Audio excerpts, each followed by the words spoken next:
আজি সামৰণি পৰিল বগীবিল কাৰেং চাপৰিত চাৰিদিনীয়াকৈ অনুষ্ঠিত মিচিং যুৱ মহোৎসৱৰ বিবিধ কাৰ্যসূচীৰে উখল মাখল হৈ থকা এই মিচিং যুৱ মহোৎসৱৰ অন্তিম দিনা পুৱাৰে পৰা উৎসৱ মুখৰ পৰিৱেশৰ সৃষ্টি হয় কাৰেং চাপৰিত অতি সুন্দৰ ৰূপত সজাই তোলা যুৱ মহোৎসৱৰ আয়োজনস্থলীত অন্তিম দিনা মুকলি সভাত মুখ্যমন্ত্ৰী হিমন্ত বিশ্ব শৰ্মায়ো অংশগ্ৰহণ কৰে নিজৰ ভাষণত মুখ্যমন্ত্ৰীয়ে কয় মিচিং জনগোষ্ঠীয়ে ইতিমধ্যে অসমীয়া সত্তাক এক নতুন মাত্ৰা প্ৰদান কৰিছে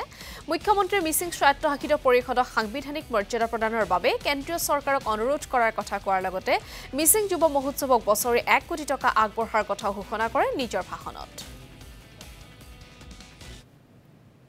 মিচিং জনগোষ্ঠীৰ লোকসকলে ৰাজ্যৰ অন্যান্য জনগোষ্ঠীৰ সৈতে সমন্বয়েৰে বসবাস কৰি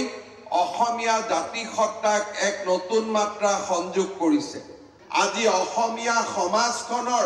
যি বৰ্ণাঢ্য ৰূপ সেই বৰ্ণাঢ্য ৰূপৰ আৰতে লুকাই আছে জনজাতীয় কলা কৃষ্টি আৰু সংস্কৃতি আজি মিচিং সমাজৰ ভাষা ৰীতি নীতি ইয়াৰ পৰম্পৰাই অসমীয়া সমাজক গভীৰভাৱে চাপ পেলাইছে যোৱা 1 জানুৱাৰী আমাৰ চৰকাৰৰ কেবিনেট বৈঠকে মিচিং স্বায়ত্তশাসিত পৰিষদক সাংবিধানিক মৰ্যাদা দিবলৈ কেন্দ্ৰীয় চৰকাৰৰ ওচৰত আবেদন কৰিছে লগতে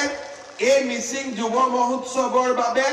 অসম চৰকাৰৰ সাংস্কৃতিক বিভাগৰ পৰা প্ৰতি বছৰে 1 কোটি টকা অনুদান দিয়াৰ বাবেও আজিৰ অনুষ্ঠানতে মই ঘোষণা কৰিছো